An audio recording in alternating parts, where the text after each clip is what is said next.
संतोषी माता की व्रत कथा। पौराणिक कथा के अनुसार एक बुढ़िया थी। उसका एक ही पुत्र था। बुढ़िया पुत्र के विवाह के बाद बहू से घर के सारे काम करवाती, परंतु उसे ठीक से खाना नहीं देती थी। यह सब लड़का देखता पर माँ से कुछ भी नहीं कह पाता। बहू दिन भर काम में लगी रहती, उपले थापती, रोटी रसोई करती, बर्तन साफ करती, कपड़े धोती और इसी में उसका सारा समय बीत जाता। काफी सोच विचार कर एक दिन लड़का माँ से बोला, माँ मैं परदेश जा रहा हूँ। माँ को बेटे की बात पसंद आ गई तथा उसे जाने की आज्ञा दे दी। इसके बाद वह अपनी पत्नी के पास जाकर बोला, मैं परदेश जा रहा हूँ, अपनी कुछ निशानी दे दो। बहू बोली, मेरे पास तो निशानी देने योग्य कुछ भी नहीं है। यह कहकर वह पति के चरणों में गिरकर रोने लगी। इससे पति के जूते पर गोबर से सने हाथों से छाप बन गई। पुत्र के जाने के बाद सास के अत्याचार बढ़ते गए। एक दिन बहू दुखी हो मंदिर चली गई। वहां उसने देखा कि बहुत सी स्त्रियां पूजा कर रही थी। उसने स्त्रियों से व्रत के बारे में जानकारी ली तो वे बोली कि हम संतोषी माता का व्रत कर रहे हैं। इससे सभी प्रकार के कष्टों का नाश होता है। स्त्रियों ने बताया, शुक्रवार को नहा धोकर एक लोटे में शुद्ध जल ले, गुड़ चने का प्रसाद लेना तथा सच्चे मन से माँ का पूजन करना चाहिए। खटाई भूलकर भी मत खाना और ना ही किसी को देना। एक वक्त भोजन करना। व्रत विधान से सुनकर अब वह प्रति शुक्रवार को संयम से व्रत करने लगी। माता की कृपा से कुछ दिनों के बाद पति का पत्र आया। कुछ दिनों के बाद पैसा भी आ गया। उसने प्रसन्न मन से फिर व्रत किया तथा मंदिर में जा अन्य स्त्रियों से बोली, संतोषी माँ की कृपा से हमें पति का पत्र तथा रुपए आया है। अन्य सभी स्त्रियां भी श्रद्धा से व्रत करने लगी। बहू ने कहा, हे माँ, जब मेरा पति घर आ जाएगा तो मैं तुम्हारे व्रत का उद्यापन करूंगी। अब एक रात संतोषी माँ ने उसके पति को स्वप्न दिया और कहा कि तुम अपने घर क्यों नहीं जाते। तो वह कहने लगा, सेठ का सारा सामान अभी बिका नहीं, रुपया भी अभी नहीं आया है। उसने सेठ को सपने की सारी बात कही तथा घर जाने की इजाजत मांगी, पर सेठ ने इनकार कर दिया। माँ की कृपा से कई व्यापारी आए, सोना चांदी तथा अन्य सामान खरीद कर ले गए। कर्जदार भी रुपए लौटा गए। अब तो साहूकार ने उसे घर जाने की इजाजत दे दी। घर आकर पुत्र ने अपनी माँ व पत्नी को बहुत सारे रुपए दिए। पत्नी ने कहा कि मुझे संतोषी माता के व्रत का उद्यापन करना है। उसने सभी को न्योता दे उद्यापन की सारी तैयारी की। पड़ोस की एक स्त्री उसे सुखी देख ईर्ष्या करने लगी थी। उसने अपने बच्चों को सिखा दिया कि तुम भोजन के समय खटाई जरूर मांगना। उद्यापन के समय खाना खाते खाते बच्चे खटाई के लिए मचल उठे तो बहू ने पैसे देकर उन्हें बहलाया। बच्चे दुकान से उन पैसे की इमली खटाई खरीदकर खाने लगे तो बहू पर माता ने कोप किया। राजा के दूत उसके पति को पकड़कर ले जाने लगे तो किसी ने बताया कि उद्यापन में बच्चे ने पैसे की इमली खटाई खाई है। तो बहू ने पुनः व्रत के उद्यापन का संकल्प किया। संकल्प के बाद वह मंदिर से निकली तो राह में पति आता दिखाई दिया। पति बोला, इतना धन जो कमाया है उसका कर राजा ने मांगा था। अगले शुक्रवार को उसने फिर विधिवत व्रत का उद्यापन किया। इससे संतोषी माँ प्रसन्न हुई। 9 माह बाद चांद सा सुंदर पुत्र हुआ। अब सास बहू तथा बेटे माँ की कृपा से आनंद से रहने लगे। प्रेम से बोलिए, संतोषी माता की जय। शुक्रदेव की व्रत कथा। मानिकपुर नगर में 3 मित्र रहते थे। उनमें से एक काष्ट, एक ब्राह्मण और एक वैश्य था। वे तीनों हमेशा साथ साथ रहते थे। तीनों का विवाह हो चुका था। ब्राह्मण और काष्ट के लड़कों का गौना हो चुका था, लेकिन वैश्य पुत्र का नहीं। उसके दोस्त उसे अक्सर कहा करते थे कि तुम अपनी पत्नी को उसके मायके से क्यों नहीं लाते।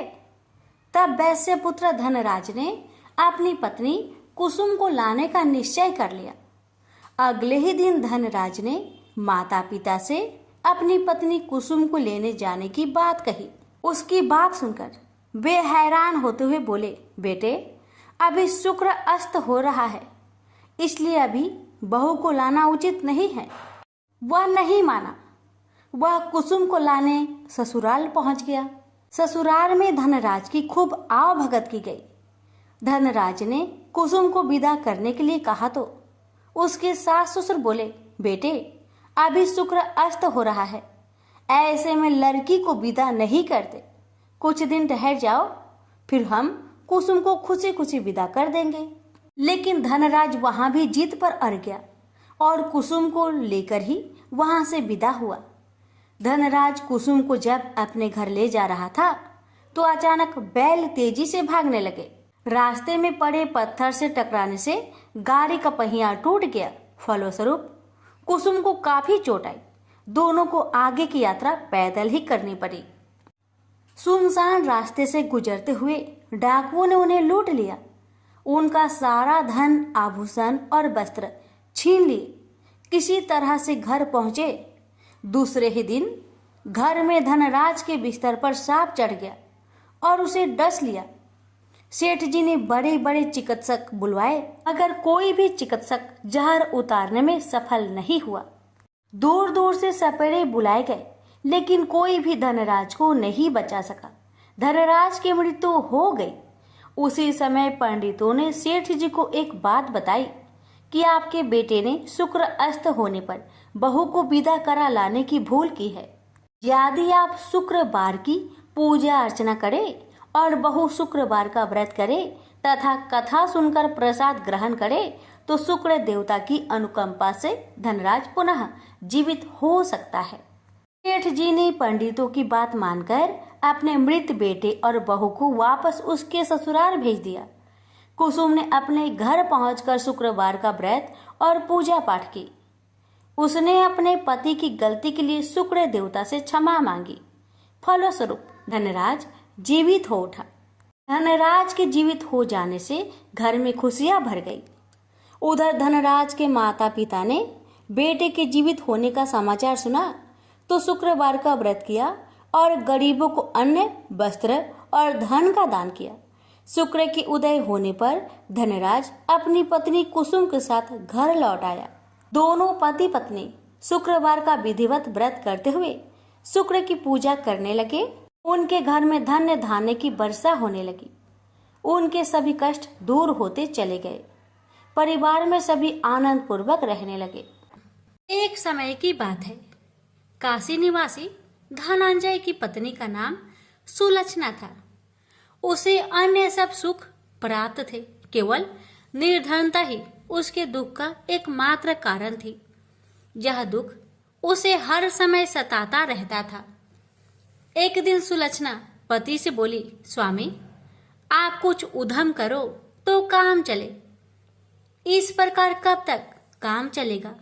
सुलक्षणा की बात धनंजय के मन में बैठ गई और वह उसी दिन विश्वनाथ शंकर जी को प्रसन्न करने के लिए बैठ गया और कहने लगा, हे देवाधिदेव विश्वेश्वर, मुझे पूजा पाठ कुछ नहीं आता है, केवल आपके भरोसे बैठा हूँ।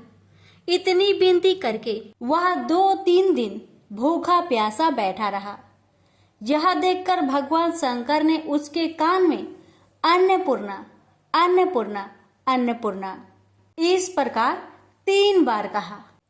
यह कौन क्या कह गया? इसी सोच में धनंजय पड़ गया कि मंदिर से आते ब्राह्मणों को देखकर पूछने लगा, पंडित जी अन्नपूर्णा कौन है? ब्राह्मणों ने कहा, तू अन्न छोड़कर बैठा है, सो तुझे अन्न की बात सूझती है, जा घर जाकर अन्न ग्रहण कर। धनंजय घर गया, स्त्री से सारी बात कही। वह बोली, नाथ चिंता मत करो, स्वयं शंकर जी ने यह मंत्र दिया है, वे स्वयं ही खुलासा करेंगे। आप फिर जाकर उनकी आराधना करो। धनंजय फिर जैसा कि तैसा पूजा में बैठ गया। रात्रि में शंकर जी ने आज्ञा दी और कहा, तू पूर्व दिशा में चला जा, वहां अन्नपूर्णा का नाम जपता जाता और रास्ते में फल खाता, झरनों का पानी पीता जाता। इस प्रकार कितने ही दिनों तक चलता गया। वहां उसे चांदी सी चमकती वन की शोभा देखने में आई। सुंदर सरोवर देखने में या उनके किनारे कितनी ही अप्सराएं झुंड बनाए बैठी थी। एक कथा सुनाती और सब मिलकर माँ अन्नपूर्णा इस प्रकार बार बार कहती थी। जहाँ अगहन मास की उजेली रात्रि थी और आज से ही व्रत का प्रारंभ था। जिस शब्द की खोज करने वह निकला था वह उसे वहां सुनने को मिला। धनंजय ने उसके पास जाकर पूछा, हे देवियों, आप यहाँ क्या करती हो? उन सब ने कहा, हम माँ अन्नपूर्णा का व्रत करती हैं। धनंजय ने पूछा, व्रत पूजा करने से क्या होता है? यह किसी ने किया भी है? इसे कब किया जाए? कैसा व्रत है और कैसी विधि है? मुझसे भी विस्तार से बताओ। वे कहने लगी, इस व्रत को सब कोई कर सकते हैं। 21 दिन तक के लिए 21 गांठ का सूत लेना चाहिए। 21 दिन यानी न बने तो एक दिन उपवास करे, या भी ना बने तो केवल कथा सुनकर प्रसाद ले।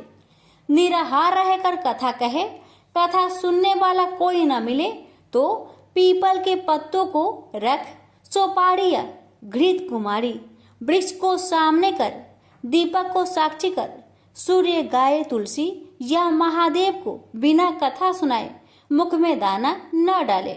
यदि भूल से कुछ पड़ जाए तो एक दिवस फिर उपवास करे। व्रत के दिन क्रोध न करे और झूठ ना बोले। धनंजय बोला, इस व्रत के करने से क्या होगा? वे कहने लगी, इसके करने से अंधों को नेत्र मिले, लुल्लू को हाथ मिले, निर्धन के घर धन आए, बाझिन को संतान मिले, मूर्ख को विद्या आए। जो जिस कामना से व्रत करे माँ उसकी इच्छा पूरी करती है। वह कहने लगा, बहनों, मेरे पास भी धन नहीं है, विद्या नहीं है, कुछ भी तो नहीं है। मैं तो दुखिया ब्राह्मण हूँ। मुझे इस व्रत का सूत दोगी? हाँ भाई, तेरा कल्याण हो, हम तुम्हें अवश्य देंगे। ले, इस व्रत का मंगल सूत्र ले। धनंजय ने व्रत किया। व्रत पूरा हुआ। तभी सरोवर में से 21 खंड की स्वर्ण सीढ़ी हीरा मोती जड़ी हुई प्रकट हुई। धनंजय अन्नपूर्णा अन्नपूर्णा कहता जाता था। इस प्रकार कितनी ही सीढ़ियां उतर गया तो क्या देखता है कि करोड़ों सूर्य से प्रकाशमान अन्नपूर्णा का मंदिर है। उसके सामने स्वर्ण सिंहासन पर माता अन्नपूर्णा विराजमान है। सामने भिक्षा हेतु शंकर भगवान खड़े हैं। देवांगनाएं चवर डुलाती है। कितनी ही हथियार बांधे पहरा देती है। धनंजय दौड़कर जगदम्बा के चरणों में गिर गया। देवी उसके मन का कलेश जान गई। धनंजय कहने लगा, माता, आप तो अंतर्यामी हो, आपको अपनी दशा क्या बताऊं? माता बोली, मेरा व्रत किया है, जा, संसार तेरा सत्कार करेगा। माता ने धनंजय की जिह्वा पर बीज मंत्र लिख दिया। अब तो उसके रोम रोम में विद्या प्रकट हो गई। इतने में क्या देखता है कि वह काशी विश्वनाथ के मंदिर में खड़ा है। माँ का वरदान ले धनंजय घर आया। सुलक्षणा से सब बात कही। माता जी की कृपा से उसके घर में संपत्ति उमड़ने लगी। छोटा सा घर बहुत बड़ा गिना जाने लगा। जैसे शहद के छत्तों में मक्खियां जमा होती है, उसी प्रकार अनेक सगे संबंधी आकर उसकी बड़ाई करने लगे। कहने लगे, इतना धन और इतना बड़ा घर, सुंदर संतान नहीं हो तो इस कमाई का कौन भोग करेगा? सुलक्षणा से संतान नहीं है, इसलिए तुम दूसरा विवाह करो।